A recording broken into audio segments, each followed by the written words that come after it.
Hi guys, and welcome to the Stephen King Sematary Club. I don't think we have actually discussed the original Pet Sematary. I thought I had it on VHS, but I'm starting to wonder if I didn't. It was a movie I watched a lot, but I'm starting to think I rented it, and it used to play on TV, so I saw the edited version often. I have a large list of people who I've watched this movie with. My sisters, my parents, my cousins, friends. It was a big deal, and I watched this far too many times, but I have not seen it in a very long time. I have two big criticisms always for this movie. The first is the girl who plays Ellie is so annoying. She's a terrible actress. I don't care that she's a child. There are some good child actors. She has a grating voice, and she screams and cries a lot. It reminds me of Richie from The Dick Van Dyke Show, how he shouted his lines all the time. And it's just so piercing to hear her talk and whine. There's actually a lot of that in here. When Judd's dog, Spot, comes back from the dead, the woman who plays his mom, she screams, "Judd, come get your dog. He stinks of the ground you buried him in." And she shrieks it in such a... it makes you want to slap her. Now, on the other hand, the kid who plays Gage, I think he was born in 1986, and the movie came out in 89. So he was younger than 3 when he did this movie, and he is amazing in it. Rachel just always struck me as being more of a bitch than in the book, and I don't care much for her. She's okay. Denise Crosby seems kind of standoffish and bitchy, which does fit with the book, Rachel, but there was more of a redeeming aspect to the Rachel from the book. Lewis. I had a huge crush on him as a young girl. I was 11, 12, 13, that age, and I thought he was dreamy. And now I'm starting to think that his acting isn't so great, and he might have been hired a little bit for his looks. I'm not sure. Dale Midkiff. I haven't seen him in much else. I've seen him guest on certain things. Occasionally he'll pop up. Fred Gwynne. I adore Fred Gwynne. I think he is so charming, so adorable, and he is perfect for this role. And, I watched The Munsters. I always felt like his acting in this movie was really good. And there's the scene after Gage dies where he's talking to Lewis, and he feels like he may have contributed to Gage's death by sharing the Indian burial ground with Lewis. And the scene where he's apologizing to Lewis and saying he feels like he might have caused this, it was always so raw and so good and authentic. And I found out yesterday, because I was doing a little looking into Fred Gwynne's life, he actually had a tragedy involving his own son. July of 1963, his son drowned in the family pool while he was at work. His wife was home, and she tried to revive the child. And the son was only, I think, 10 months old. So he was really young, and it must have been hard to film that scene with, the young Gage dying and him feeling bad about it, him feeling somewhat responsible. And I'm sure he felt that way, even though there was nothing, that he could have done. He wasn't home, even. It's interesting when you hear about such a tragic moment in someone's life, and then you can see where they have used that emotion, and they draw from that when they do a scene. It's very heartbreaking. When I watch it again, I'm going to remember that, and it's going to be even more upsetting and sad. I find that Missy Dandridge is totally unnecessary, and I don't know what her purpose is. She's annoying because all she does is complain.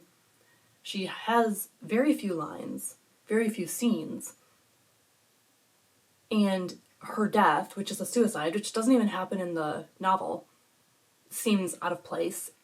It would have been better to just put Norma in the movie. She and Judd have a great relationship. The relationship that Judd and Norma have with Lewis and Rachel, and also by extension Ellie and Gage, is wonderful. They are pseudo parents, pseudo grandparents to this new family who moved in, and Norma keeps Judd grounded. There's a moment where she dies in the book, and he must have considered putting her in the Indian burial ground. So that's another layer to this, where Lewis, when he decides to put Gage in the Indian burial ground. I wish someone would give Norma her chance.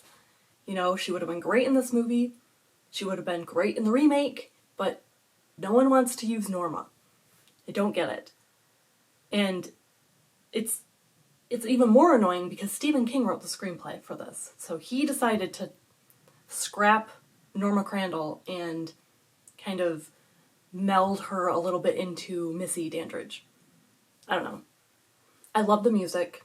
The music is just the perfect amount of creepy, especially when you get the opening scene with the overview of the pet cemetery, the folk horror aspect of it. It's old and worn, and you can tell that kids lovingly created this place, but it's also still spooky and unsettling given the subject matter. You see all these old boards and metal spikes, and there's like a fishbowl. You see a lot of old dog collars, bird cage. Everything is just rusty and run down, and that combined with the music is great. The musical score, perfect. I feel like the pacing of this movie is very good. There are a lot of things that had to get left out, which is understandable, and I think this movie would do well with a 13 episode season of a show, you know, or a miniseries, an extended miniseries. Because there's a lot of rich material that we don't even get access to. The Timmy Baterman story, so condensed, so over the top. He was scarier in the book than he was in the movie. He was more shock horror. I feel like in the book he was a terrifying demon who got you psychologically, and they didn't use that at all in the movie. And there is some overacting, some melodrama. I always thought Zelda was over the top. I did not know that Zelda was a man until recently. You know, within the last, I would say 10 years. I never even thought about it. But now it's very obvious. You know, when Lewis falls to his knees in the road and screams no over and over, and the funeral scene for Gage where Lewis and the father fight and Rachel's like, no, Daddy. It just, some of it's definitely overacted, definitely melodramatic. It works I don't know. I think it works because I watched it when I was young and I liked it. If I started now, never seen it before, I don't know that I would have been as forgiving of it. Even I can see that it's a little silly. I love the cat that they got to be Church. He, I heard, was not just one cat. I think they had to use several different cats who could do different things. But regardless, I love him. He is so cute, and I really appreciate that they were able to do some sort of lighting trick on camera to get the eyes to be so yellow. That's not something that they, allegedly, that's not something they did in post-production. It was something that they did as they were filming. So I thought that was cool, because the effect with the gray fur and the bright yellow eyes, and Some of the jump scares with Church are really the best parts of this movie. I actually think that Judd, Church, and Gage are my favorite things about this movie. Judd's death, that still gets to me. I've mentioned it a few times on this channel, and the first time I saw the movie, was terrified that something could reach out from under my bed with a fucking scalpel.